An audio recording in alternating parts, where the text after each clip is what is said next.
ito hong mga pagbahang ito, makikumusta lamang ho tayo ha, dahil tuloy-tuloy pa rin po yung pag-ulan eh. GM, General Manager ng Metropolitan Manila Development Authority. GM Nick, magandang umaga sir. Good morning! Good morning sir at good morning sa inyo mga tagapakinig. Opo. Kumusta na baga ang ating paglilinis po sa sa Metro Manila? May malinis na ba yung sa Parañaque, sir?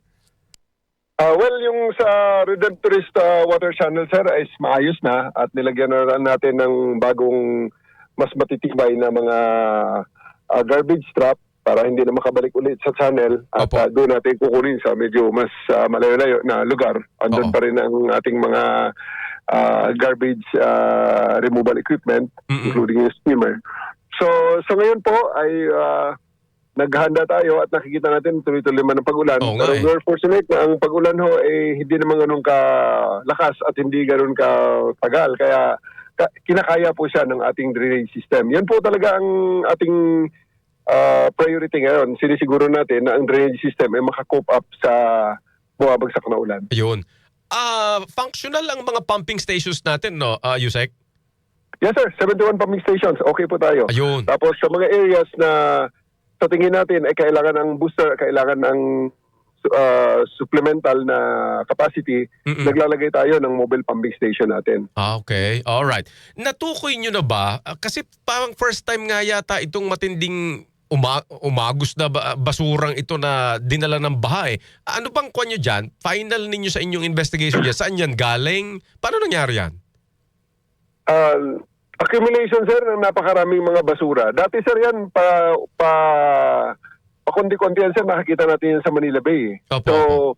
Sa sa paligid ng Manila Bay sir, hindi naman lahat ay covered ng Metro Manila yan. Yes.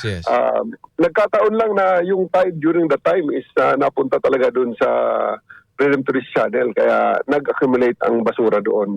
Pero sa ngayon, ina-expect natin na sa kipag-ugnayan, pagkipagtulungan sa iba-ibang mga territories sa paligid ng Manila Bay, ay sana maibsan ito at masolusyonan natin. Grabe, no? So ibig sabihin, mga naipon, yung mga pumunta lang sa gilid-gilid, tapos inanod silang lahat nung nagkaroon ng pagbaha, matinding dumaming tubig. Yes sir, ganun nga po. At pagkatapos, kung mapansin niyo sir, pati sa Dolomite Beach, marami rin ang bumagsak na basura doon. Kaya nilinisin natin together with the Manila LGU at saka nung DNR. Kasama ang MDA. Nilinis din yun. So GM, ang kwan nito, I have heard many times naman na nasabi natin, talagang primary yung disiplina nga ng mga kababayan natin sa kung saan pagtatapon lang ho ng basura. But definitely yung sa collection ay ano rin ho ito, no? Malaking problema rin talaga ito. Hindi na ko-collect yung mga basura. Opo. Kasi siyempre ang garbage disposal kasi dalawang component eh. Obligasyon ng gobyerno na i-set up ang system para sa collection and disposal nitong basura na ito. Pero siyempre, sa ating mga kababayan naman, the citizens also has the responsibility na huwag nang magdagdag sa bigat ng sistema. Dahil ito na nga, alam na natin na meron tayong around 10,000 tons of araw, huwag nang dumagdag pa sa bigat ng strategy na sa challenges na ito ang ating mga kababayan sa pamamagitan ng yung segregation, yung reduction ng waste, yung huwag magtapon ng kung saan proper disposal para mas mapabilis at mas mapa-efficient itong sistema na isinet ng gobyerno. Opo. Moving forward nga, ang inaabang ako dito, Yusek Nick, yung siguro magiging announcement nyo na kung paano ho talaga yung parang whole of government, whole of nation approach po natin dito. Kasi tama rin naman yung binabanggit ng mga Eco Waste Coalition na hindi lang naman ito disiplina, kung hindi yung pagpapatupad ng batas, LGU, single-use plastic, and so on. And in terms of discipline, General Nick, gustong-gusto ko yung minsan binanggit ninyo sa isang interview na pakinggan ko kayo, yung sabi ninyong priority yung pamilya, pero para may naulinigan ko na hindi pa kasi nakakatawid doon sa pang-publikong consciousness yung ating pagpaprioritize sa pamilya. Tama ba yung pagkakadinig ko ngayon sa inyong paliwanag doon? Opo sir, kasi sa disiplina po kasi, ako naniniwala naman, ang Pilipino disiplinado, nakikita natin sa ating mga pamamahayan. Opo, Malinis opo. tayo.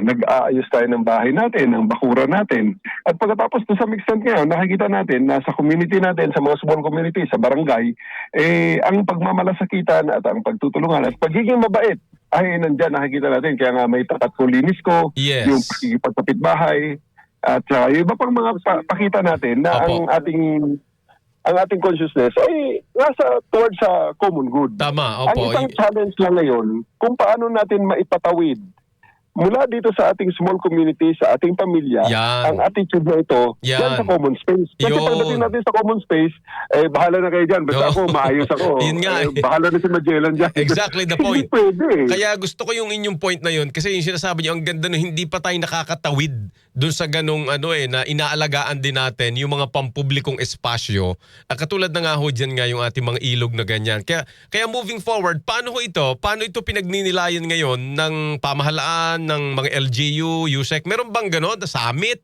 o convention kayo kung paano ho uli ito pag-uusapan?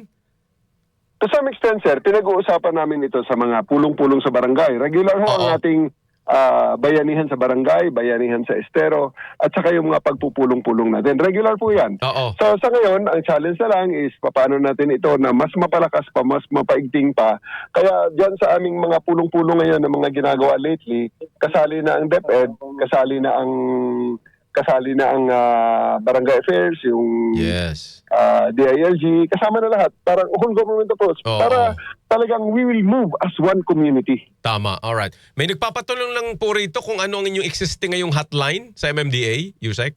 136 sir, 136 ang 136. hotline ng MMDA. Ayun. Ang atin pong service guarantee dyan, sasagutin namin kayo sa loob ng 5 rings. Kung ang inyong concern ay nasa kalsada, darating kami sa loob ng 5 minuto at tatapusin namin ang concern nyo kung simple traffic accident lang yan sa loob ng 5 minuto ulit. Alright, well and good. So, sige po. Yusek, maraming salamat sa panahon at sa paliwanag, sir. Thank you. Buhay ka. Maraming salamat din po sir. Yeah po. Undersecretary Nicolas Torre III, the General Manager ng Metropolitan Manila Development Authority. Straight to the point. Straight to the point sa DCXL News 558 kHz RMN Manila. 20 minuto na lamang ho bago mag 9 o'clock. This time check is brought to you by MX3. Dito ako believe. That portion was brought to you by MX3. Dito ako believe. Goodbye to meet my child. Hello, bright bar blue. Isang labanan yan. Bright bar blue. Pride Bar Blue with powerful stain-away enzymes. Malupit magtanggal ng dumit mancha pero di masakit sa kamay. Goodbye to meet my child. Hello, bright bar blue. Isang labanan yan. As tested ang cotton and polycotton. Sa mancha, malupit. Sa kamay mo, mabait. Pride Bar Blue. Manufactured by ACS Manufacturing.